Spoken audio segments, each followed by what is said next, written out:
Salam sahabat, hari ini Rabu 10 September 2025. Kita belajar dari kitab Injil Lukas pasal 15 ayat 1-7. Lukas pasal 15 ayat 1-7. Demikianlah firman Tuhan.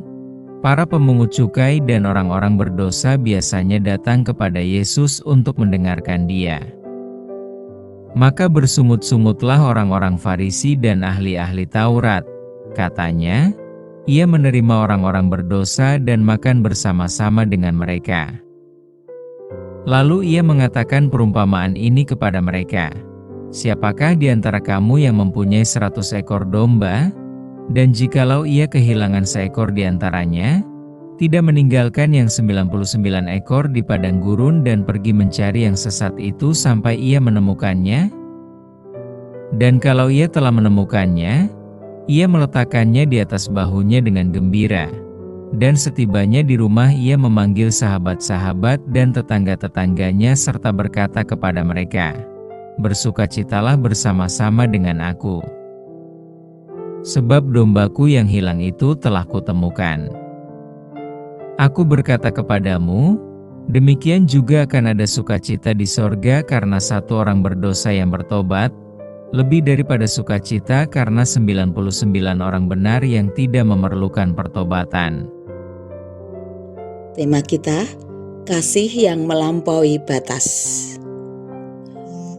Kasih manusia sangatlah wajar memiliki batas. Manusia pada umumnya mengasihi orang yang mengasihinya, antara lain orang-orang terdekat seperti keluarga. Namun saat harus mengasihi orang yang telah menyakiti, kita akan mengalami kesulitan mengasihi mereka. Dalam pandangan dunia ini, kalaupun mengasihi orang lain tidak mendatangkan keuntungan, minimal tidak merugikan diri sendiri. Dalam Lukas 15 ayat 1-7 ini, kita menyaksikan sebuah pertentangan antara sikap Tuhan Yesus terhadap orang-orang berdosa dan terabaikan dengan pandangan orang-orang Farisi dan ahli-ahli Taurat.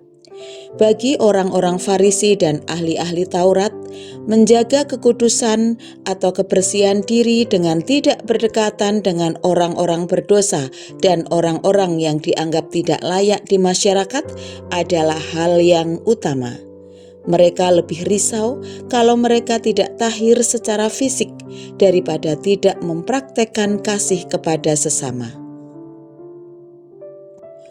Kontras dengan orang-orang Farisi dan ahli-ahli Taurat, Tuhan Yesus justru mendekati orang-orang yang dianggap najis oleh para pemimpin agama tersebut.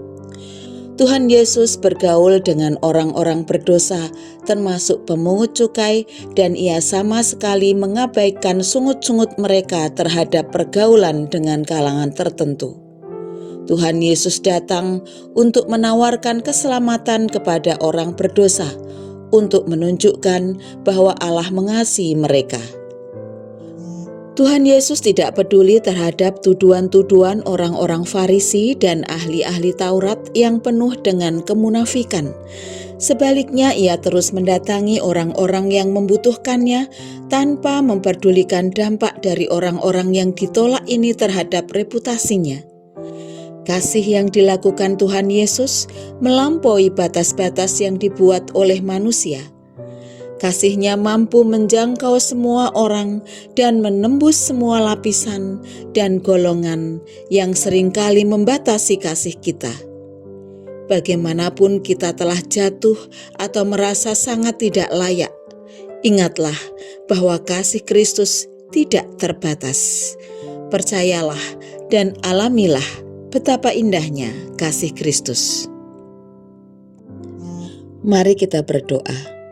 Terima kasih Bapa untuk kasih-Mu yang tidak pernah terbatas dalam kehidupan kami. Ampunilah bila kami sering tidak percaya. Tolong kami untuk mampu mengalami indahnya kasih Kristus melalui setiap peristiwa yang terjadi dalam kehidupan kami, baik peristiwa susah maupun peristiwa bahagia.